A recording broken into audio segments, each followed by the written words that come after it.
अगर आप उन प्रथाओं को, उन रीति रिवाजों को नहीं जानते हैं जो आपके पूर्वजों ने बनाई है, तो ये कहानी ज़रूर सुनें। एक बार की बात है कि कुछ साइंटिस्ट ने मिलकर एक एक्सपेरिमेंट किया। उन्होंने क्या किया कि बहुत बड़ा पिंजरा लिया और उसके अंदर 5 बंदरों को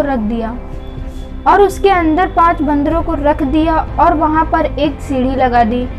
उस सीढ़ी के टॉप पर, यानी कि सीढ़ी पर सबसे ऊपर, कुछ केले रख दिए। फिर उन साइंटिस्ट ने क्या किया, जैसे ही कोई बंदर उन सीढ़ी पर चढ़ता और उन केलों तक पहुंचने के लिए, तो ऊपर से ठंडे पानी की बारिश करने लगते।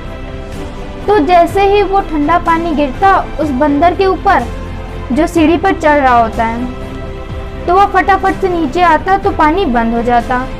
फिर दोबारा से कोई बंदर सीढ़ी पर चढ़ता उन केलों तक पहुंचने के लिए, तो दोबारा से यही होता। दोबारा से ऊपर से ठंडे पानी की बारिश होती। वो बंदर जैसे ही नीचे आता दोबारा से पानी बंद हो जाता।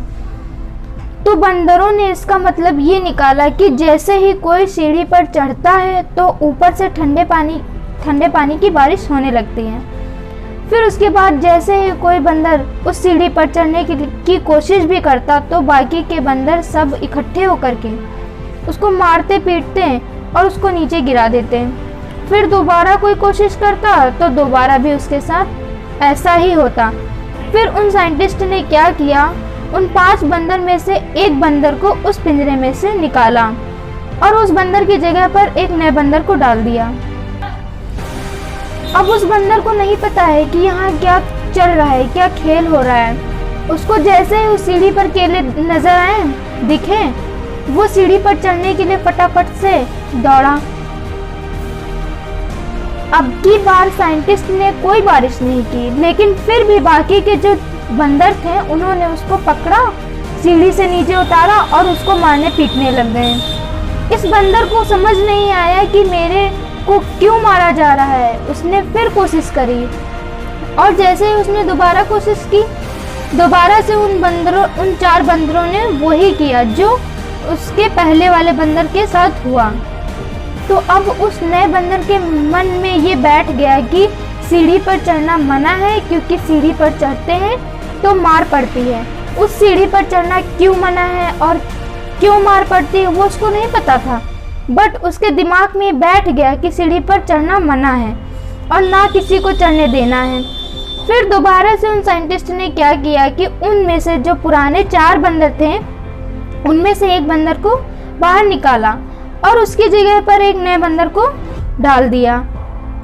अब इस नए बंदर ने भी वही किया जो इससे पहले वाले ने किया था, यानी कि वो भागता हुआ गया, सीढ़ी के ऊपर चढ़ने की कोशिश करी, उन केलों तक पहुंचने की कोशिश करी।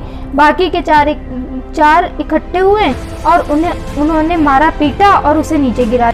उसको कुछ समझ में नहीं आया। उसने दोबारा कोशिश करी, उसके साथ फिर से यही हुआ और अब इस बंदर के दिमाग में भी यही बैठ गया कि सीढ़ी पर चढ़ना मना है, सीढ़ी पर चढ़ने से मार पड़ती है। फिर साइंटिस्ट ने एक एक करके जो पुराने 3 बंदर थे उसमें से भी एक एक करके उन बंदरों को बाहर निकाला और उनकी जगह पर 3 नए बंदर डाल दिए। अब ये 5 बंदर नए थे और किसी को ये नहीं पता था कि उस सीढ़ी पर चढ़ना मना क्यों है, लेकिन उनके सबके दिमाग में ये बैठा हुआ था कि सीढ़ी पर चढ़ने से मार पड़ती है, तो कोई भी कोशिश नहीं कर रहा था। जबकि अब ठंडे पानी की कोई बारिश भी नहीं हो रही थी। वो चाहते तो आराम से सीढ़ी पर चढ़ते और केले तोड़ते और आपस में बांटकर खा लेते। बिल्कुल ऐसा ही हम लोगों के साथ होता है, यानी कि हम इंसानों के साथ भी ऐसा ही होता है। हजारों साल पहले कोई प्रथा बनी होती है, कोई रीति रिवाज होता है जिसके पीछे कोई ना कोई वजह होती है, लेकिन वो वजह खत्म होने के बाद भी वो प्रथा, वो रीति रिवाज चलते रहते हैं।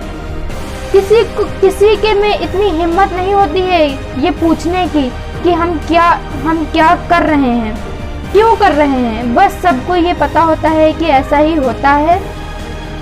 तो वो एक्सपेरिमेंट जिसके बारे में मैंने अभी आप लोगों को बताया है, वो बंदरों का एक्सपेरिमेंट, यानी कि बंदरों का एक्सपेरिमेंट, उसमें तो बेचारे बंदर हैं, जानवर हैं, उनको नहीं पता है कि क्वेश्चन कैसे पूछते हैं, कैसे करते हैं।